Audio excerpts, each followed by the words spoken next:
Hey, my name is Dave Johnson and I'm the librarian for psychology, and this video is going to tell you a little bit about finding the right words to describe your research topic when you're searching.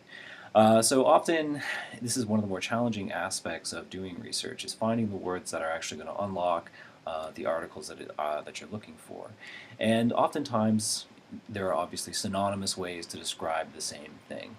And what something that databases like psycINFO do is they provide controlled vocabulary. What controlled vocabulary is it's a definitive list of terms that determine how a specific concept will be described. So in this silly example here, we have fabulous and great. What an index will do with its controlled vocabulary is it will say, instead of using great, we're always going to use the word fabulous. So when you're searching, you're better off using that word, or vice versa. Instead of using fabulous, the index wants you to always use the word great. And I'll see if I can show you what I mean by that here in a moment. So we're going to go over to psycINFO now, and for those of you who haven't been there before, again, just quickly, if you go to Journal Articles and Research Tools on the library's main page, you can just click on psycINFO. Okay, so once they're here, you'll notice that there's something called Term Finder, and this is where you can go to actually search to find the right way to describe the topic that you're looking at. So for example, suppose I was again doing research on something about video games and violence, and I was trying to figure out, well, what should I use to describe video games, or how does psycINFO want me to describe the concept of video games? So if I do a search for that, it's actually going to pull up and say, well, instead of using video games, please use the term computer games. And that's what the index psycINFO is going to use to describe all of those things.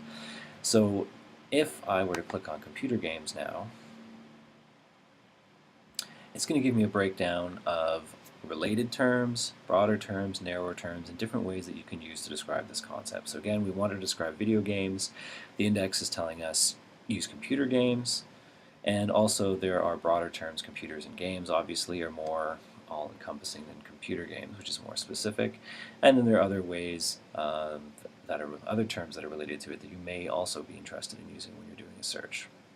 So now how do we use that in a search specifically?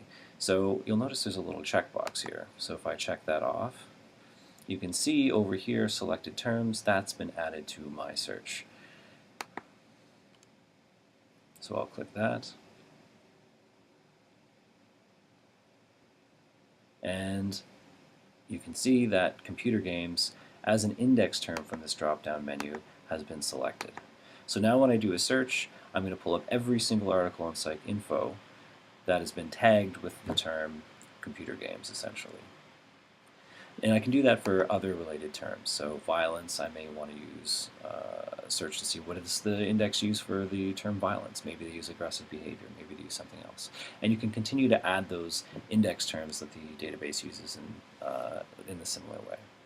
So this is just going to help you find the articles that are actually on the topic that you're writing about, and it'll help you sort of sift through all the different ways that you can describe your research topic more effectively. All right, thank you very much for your time.